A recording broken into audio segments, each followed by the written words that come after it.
What's up, Tipsies? This is Twyla's Tipsy Travels, and we're on to video number 3 on my dating abroad. So, after my date and the Mardi Gras and Carnival, I came back up to Aberdeen because there were I wanted to spend more time with my friend as well as go and view some castles. And I have a video of that coming up soon. Again, I am super far behind because I have been without Wi-Fi. So I made my way back up to Aberdeen, and my friend and I went to view castles.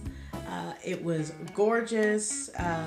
We went to view one castle, and it's one of the best that I've seen because the views are amazing. You'll see it in a video coming to you soon. But after that, we're back home. It's relatively early, and I was just messing around.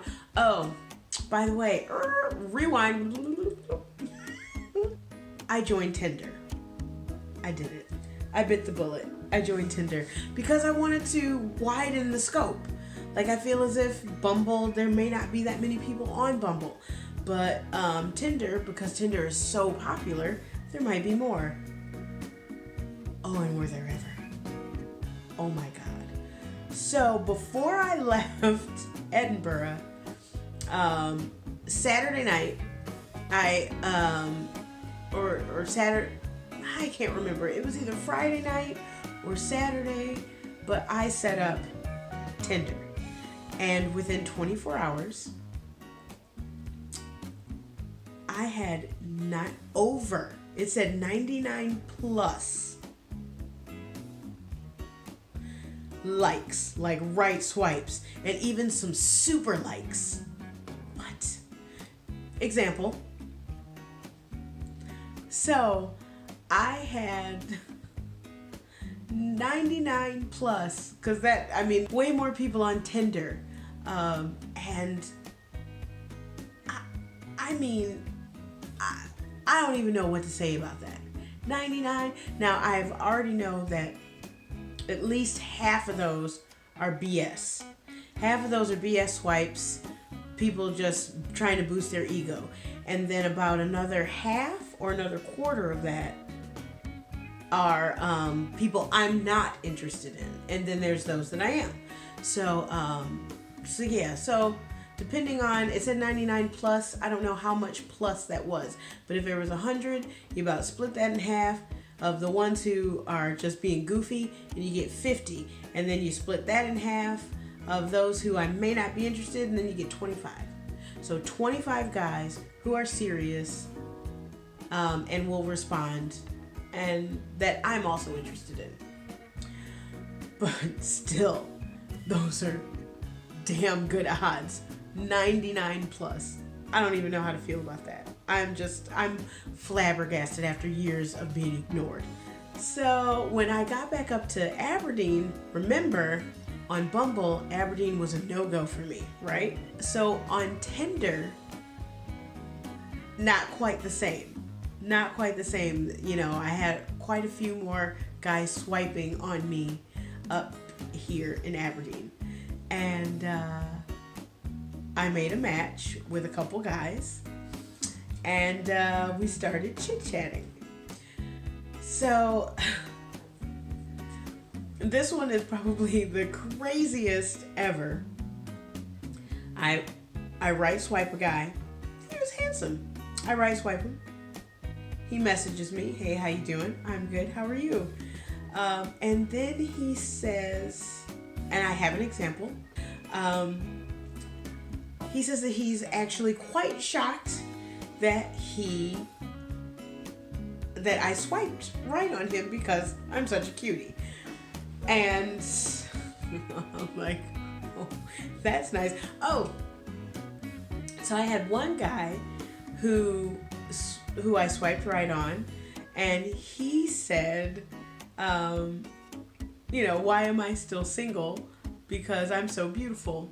I'm like, oh, my goodness. is. So, but the guy who called me a cutie, I told him, like, he wanted to talk some more, but it's kind of hard to really get a good conversation going through text. Like, I don't shine as much through text. Like, I like to come up with some cute, quirky openings, but after that, it's just kind of like, how are you? I'm good. What do you like to do for fun? It's, face-to-face is a little more, you can banter back and forth a little better. And I just like face-to-face better than talking on the phone. Because another thing that you have to be careful of with these dating apps is falling into the pen pal friend zone. The pen pal friend zone is a zone you don't want to get into, and it's a slippery slope into it. Like, you start talking and then you talk into the comfort zone. Like, and you get into this comfort zone, and then you become afraid. And then you become afraid to meet each other face to face, because the fantasy is better than reality. So before you can even get to that phase, you just gotta like jump and be like, let's meet. So I said that I would rather talk face to face.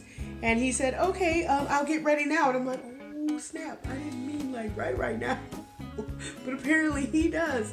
So he's like, you're a cutie. I'm not letting you slip through my fingers. Because I also said that I only had that day and the next before I had to leave. So he's just like, we're meeting. So I had to quickly like put on the rest of my face. I was like half ready.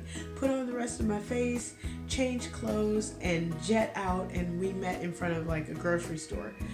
And he did say one of the problems that he was having texting was that he had issues with his sight, and why he also wasn't working, that he had issues with his sight.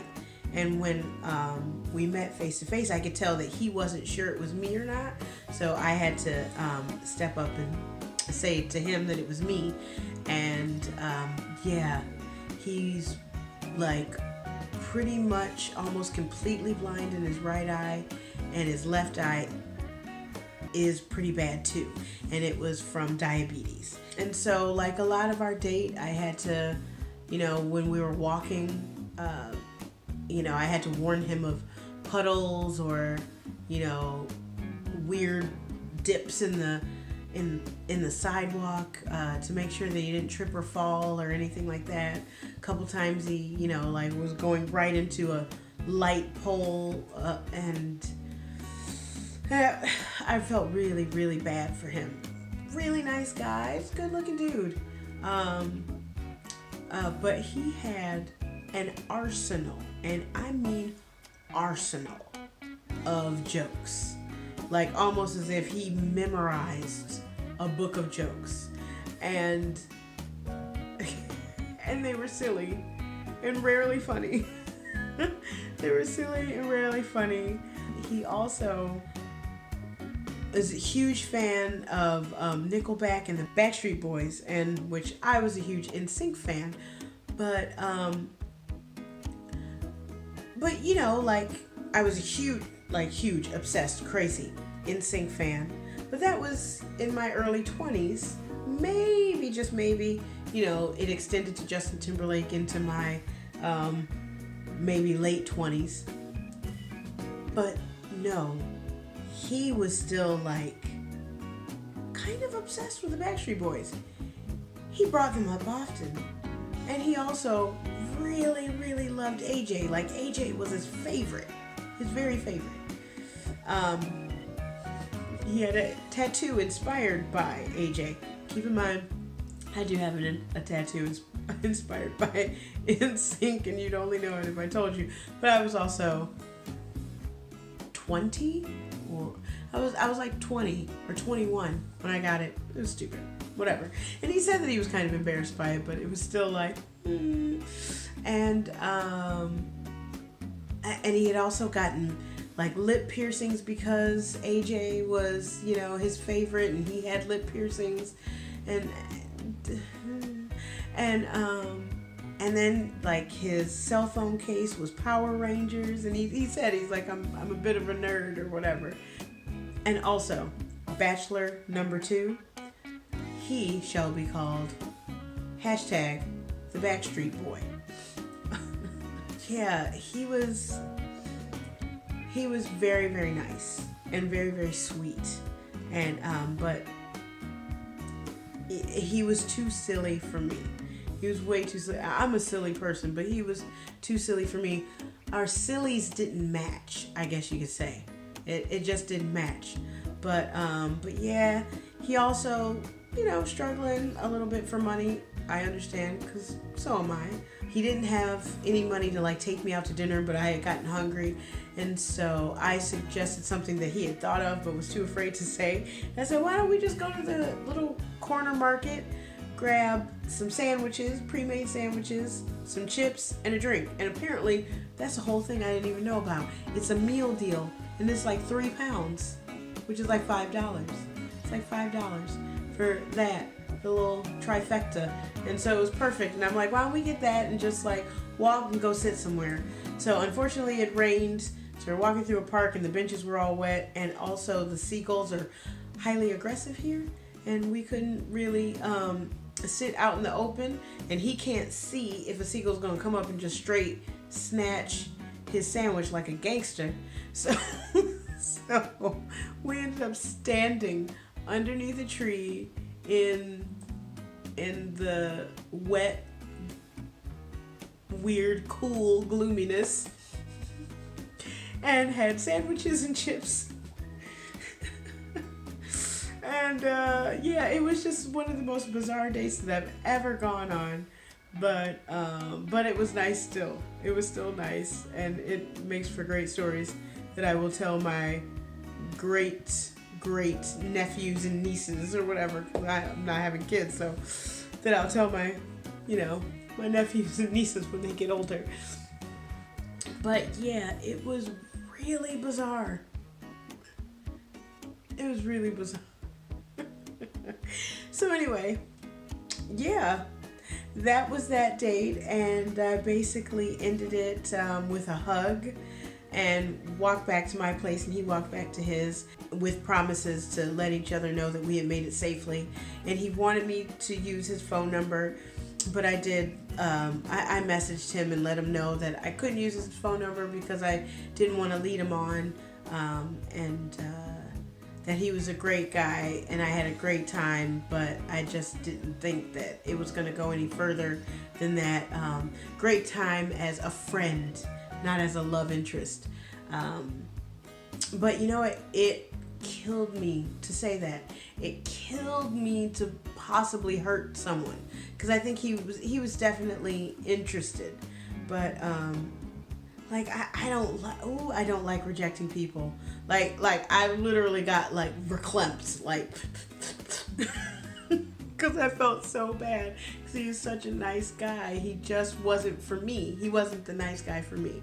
So I hope and pray that Bachelor number 2, the Backstreet Boy, finds his silly Backstreet girl that he can be with. But yeah, I think he was like 35. I think at 35 might be time to maybe let that go a little bit. So that was that date, and we shall see what's gonna happen next. I've been trying, there's one that I've been talking to consistently from the beginning, the one where we talked on the phone, we exchanged WhatsApp information and have been talking on the phone. He is one of the ones I want to meet the most, but we haven't been able to get it together. He is Bachelor number 3 that I don't know if I'll ever meet, but if I do, hashtag Jason Statham, because that's kind of who he reminds me of, Jason Statham. So we'll see about Bachelor number 3. So that's the updates. Yeah, it's been crazy so far, and I cannot wait to see what happens next. So stay tuned for The Bachelorette Round, Brown, and Abroad edition.